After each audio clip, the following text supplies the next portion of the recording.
Selamat pagi, senang sekali saya Rosmi Rahma kembali menjumpai Anda dalam program Redaksi 33. Kami akan menyajikan informasi penting untuk Anda dan berikut di antaranya. Kita awali Redaksi 33 edisi kali ini. Pemerintah Kabupaten Kutai Kartanegara memastikan kontraktor yang telah menyelesaikan pekerjaan akan dibayar sesuai dengan kontrak. Saat ini pemerintah sedang mencari landasan hukum karena pekerjaan itu semestinya telah dibayarkan di tahun 2020. Sementara saat ini sudah masuk di tahun 2021. Berikut informasinya. Berbagai isu bermunculan saat lebih 1.600 kontraktor yang menjadi rekanan pemerintah Kabupaten Kutai Kartanegara belum dibayar. Maklum, di kabupaten itu baru saja menyelenggarakan pilkada, sehingga ada-ada saja yang mengaitkan belum terbayarnya kontraktor karena uangnya untuk memenangkan pilkada. Tapi isu miring itu dijawab oleh Sekretaris Daerah Sunggono. Pemerintah Kabupaten Kukar berjanji memenuhi kewajibannya membayar seluruh kontraktor. Hanya saja perlu waktu antara Januari sampai bulan Maret, karena proses pembayaran memerlukan beberapa hal teknis yang harus ditempuh.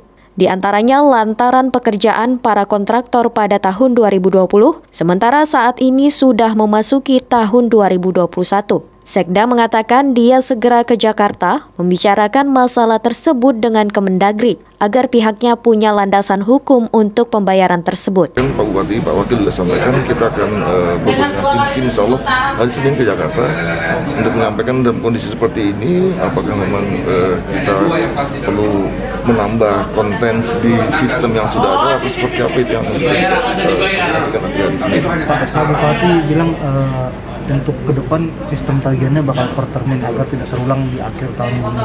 Ini bukan ke depan, sejak dulu pun aturannya kan seperti itu. Cuman kan tidak sebagian, maksud saya tidak semua kontraktor mengambil hak itu dan juga nggak kita bisa salahkan gitu. Jadi katanya terjadi kejadian seperti saat ini. Mudah-mudahan ke depan manakala kita bisa membangun kesepakatan, ini kan masalah trust aja nih, masalah trust antara penyedia jasa dengan pemerintah. Apakah dengan cara seperti itu mereka lebih mudah, lebih nyaman, lebih bisa terayomi dan sebagainya. Itu yang coba kita mulai sekarang kita bangun. Jadi kalau dari segi kesiapan Pemkab siap. Saat ini sebanyak 1.624 hingga 1.714 kontraktor belum menerima pembayaran atas pekerjaan yang telah selesai dilakukan para kontraktor pada tahun anggaran 2020. Keterlambatan pembayaran bukan terkait masalah ketersediaan keuangan, tapi karena proses administrasi yang sangat banyak. Sementara staf yang mengerjakan seperti memverifikasi perusahaan sangat minim. Di samping itu, para kontraktor juga banyak yang tidak mengambil uang pembayaran berdasarkan termin pekerjaan, tapi menumpuk dan menagih sekaligus pada akhir pekerjaan. Lantaran itu, Pemkab Kukar mengakui kekurangan staf yang memproses pembayaran para kontraktor. Pemkab Kukar mengakui akan mengevaluasi masalah tersebut agar tidak terjadi lagi pada tahun 2021. Perwakilan para kontraktor Andi Yusri merasa gembira karena Pemkab Kukar memberikan respon yang baik atas tuduhan para kontraktor. Total yang belum terbayar oleh Pemkab sebesar 305 miliar dan diharapkan sudah selesai sesuai yang dijanjikan, mulai Januari hingga Maret. Hari ini keluar sepakatan agreement yang sifatnya mengikat masing-masing untuk dilaksanakan, yaitu estimasi pembayaran di bulan Januari sampai Februari, Maret, plus tanggalnya. Apalagi? Ini sudah cukup melegakan para kontraktor ya?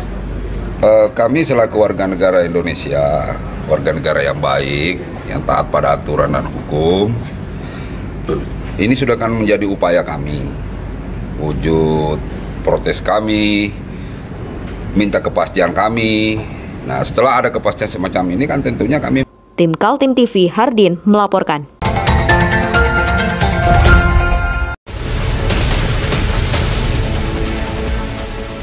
Mari kita memerangi virus corona dengan mematuhi imbauan pemerintah. Stay at home.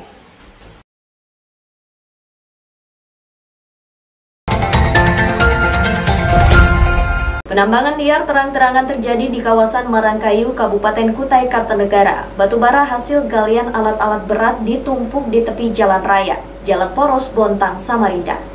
Inilah tumpukan batu bara hasil galian pengusaha tambang liar di sekitar Gunung Menangis RT 12 Desa Semangko, Marangkayu, Kutai Kartanegara. Bongkahan batu bara berwarna hitam diletakkan begitu saja di tepi jalan raya. Batu bara ini ditumpuk menunggu jemputan truk-truk yang beroperasi pada malam hari. Dari tumpukan-tumpukan kecil di banyak tempat, hasil tambang secara liar itu dikumpulkan dan dijual. Masyarakat di sana tak kuasa menolak meski sumber daya alam di dalam tanah dicuri oleh penambang liar. Bahkan dari operasi yang terang-terangan dan tampak mata, sulit mengatakan tidak terlibatnya sejumlah pihak, termasuk oknum pejabat pemerintah maupun keamanan. Ada penolakan juga di tingkat kampung. Siap. Kalau di tingkat elit aja yang menolak, di tingkat kampungnya ini lagi berpoya-poya, itu berat. Ya maksudnya berpoya-poya elit-elit lokal. Siap. Karena kan yang bermain juga elit-elit lokal ada di situ gitu. Siap. Nah harapannya sih sebenarnya di setiap desa yang ada tambang-tambang ilegal ini, pemerintah desa itu melaporkan gitu. Siap. Melaporkannya kemana? Bisa ke kecamatan, ya kecamatan melaporkan dong ke kabupaten. Kabupaten bisa melapor ke DPR. Begitupun juga desa bisa juga ke DPR langsung, baik kabupaten maupun provinsi. Siap. Kalau ini berjalan, saya kira yang ilegal-ilegal ini bisa terbasmi. Siap. Nah, tapi pemerintah provinsi maupun kabupaten, misalnya Pak Bupati ini, jangan juga diam dong. Siap. Kalau kita diam ya curiga lah kita. Betul. Kan dibiarkan ini. Tambang itu dari dulu saya sudah bilang, tambang itu di depan mata. Bukan barang yang susah didapat. Gampang sekali didapat tambang ilegal itu. Nah, pertanyaannya kenapa tidak mau ditegakkan aturan kan? Ya. Harusnya kan pemerintah, enggak usah takut. Pemerintah punya keamanan. Keamanannya apa ya? Polres, Polda. Kan dilapor toh. Izin Pak. Penambangan liar batu bara terjadi di banyak titik Kabupaten Kutai Kartanegara. Tidak hanya terjadi di Marangkayu, tapi juga di Samboja dan Sebulu Modern. Para wakil rakyat di DPRD Kaltim juga ikut tidak berdaya. Sumber daya alam di daerah pemilihan dicuri para penambang. Tim Kaltim TV, Heriman melaporkan.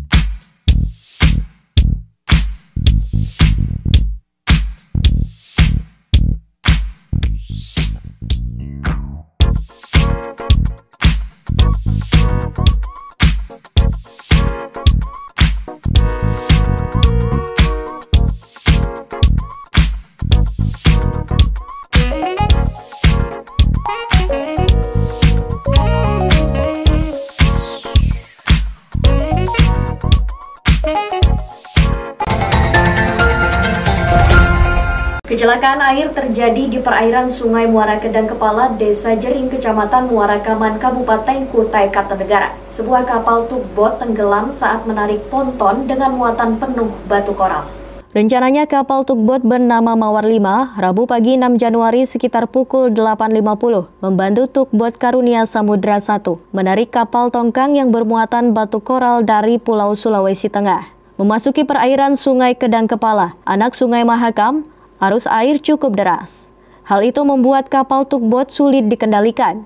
Menurut cerita jurumudi yang selamat, penyebab tenggelamnya kapal dikarenakan tali penarik ponton tersangkut di bolder kiri bagian dek depan kapal. Hal itu berakibat kapal TB Mawar 5 tak terkendali lagi dan akhirnya tenggelam.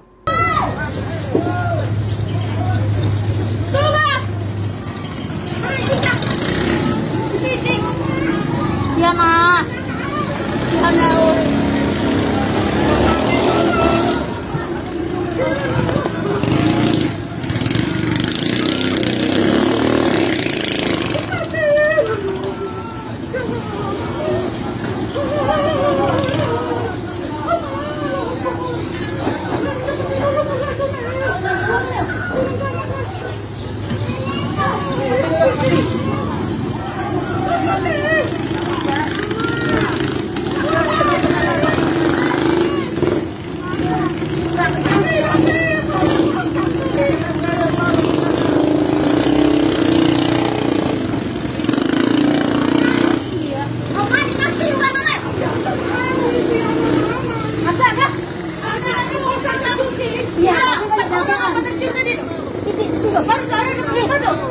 Kapal tongkang bermuatan batu koral ditarik dengan tujuan jeti PT Bayan Resource kilometer 102 Desa Senior, Kecamatan Muara Ancalong, Kabupaten Kutai Timur. Ponton dan isinya berhasil diselamatkan, juga 5 orang ABK tugboat selamat. Tidak ada korban jiwa, 5 orang awak kapal tugboat yang selamat adalah Iskandar, Kapten TB Mawar 5, Habibi KKM, Sagir dan Suhendra Jurumudi, serta Muslimin Juru Minyak. Tim Kaltim TV melaporkan.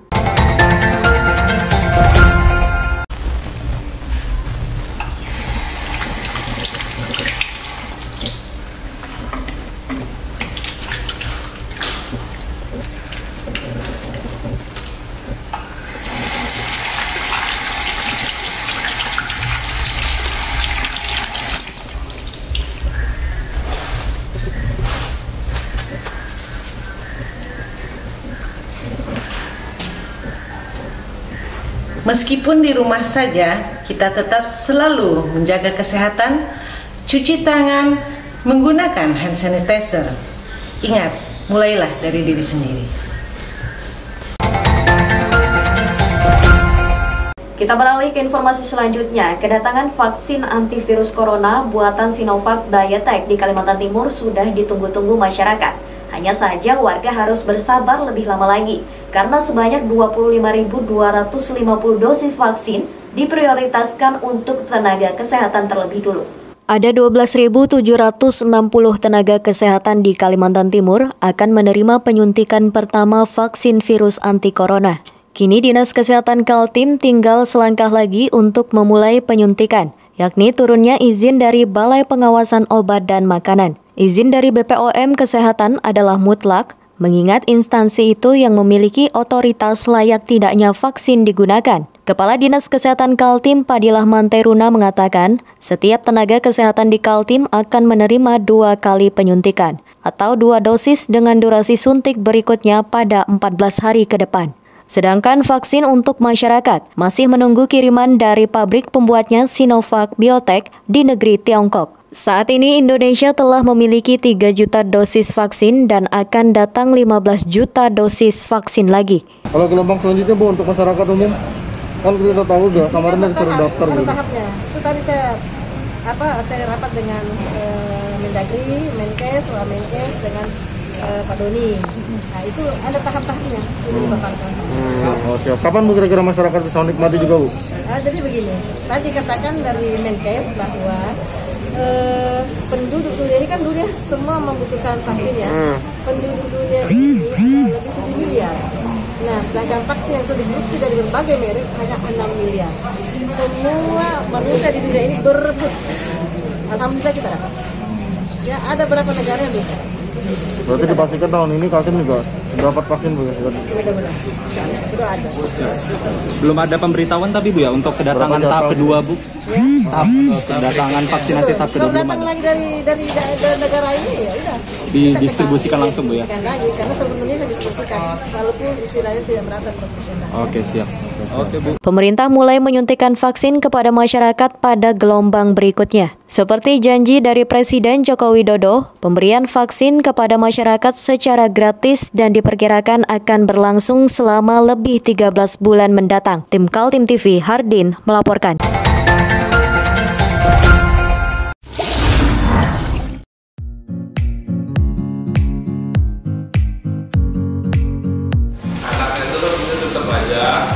Cara mudah beriklan digital di Kaltim TV.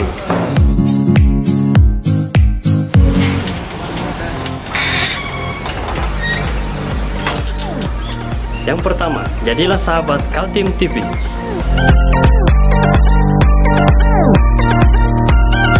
Dengan Rp1 juta, para sahabat mendapat 20 kali tayang di slot berita kamu.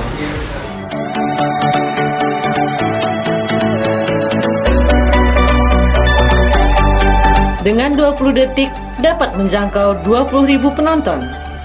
Anda beruntung karena mendapat kesempatan perdana dari kami. Ayo jadilah sahabat Kaltim TV.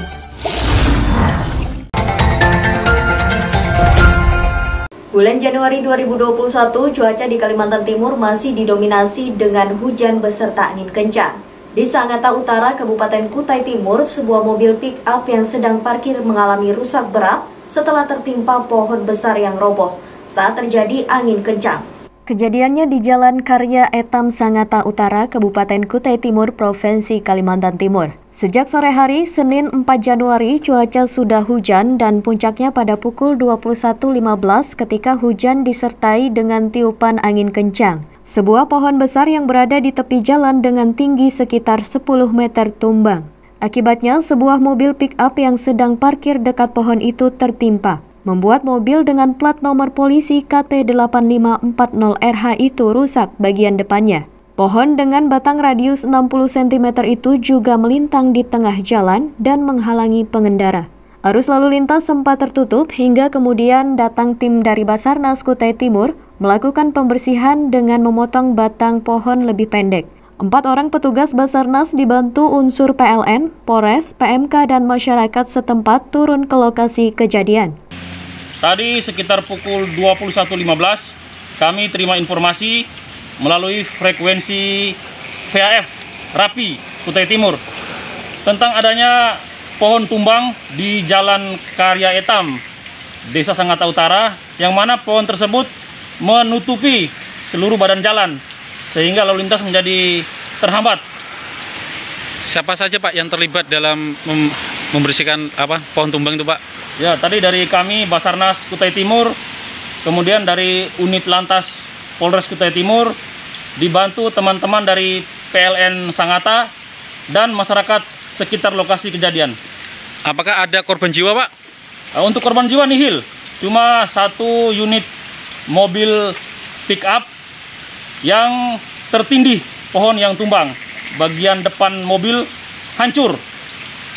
Kabar adanya pohon besar tumbang menimpa mobil dan menutup akses jalan raya, menurut Kepala Seksi Operasi dan Siaga Pencarian dan Pertolongan Kantor Pencarian dan Pertolongan Kelas A Balikpapan Oktavianto, diterima melalui radio RAPI. Tim langsung menuju lokasi dan membuka kembali akses jalan yang sempat tertutup. Tidak ada korban jiwa dalam insiden tersebut. Tim Kaltim TV melaporkan.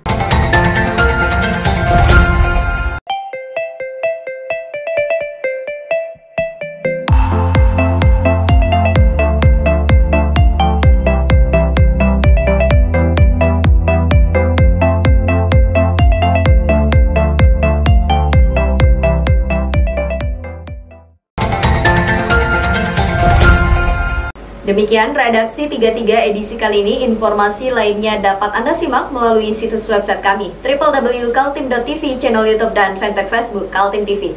Jangan lupa untuk selalu patuhi protokol kesehatan. Saya Rosmi Rahma bersama kerabat kerja yang bertugas pamit undur diri. Selamat pagi, selamat beraktivitas dan sampai jumpa.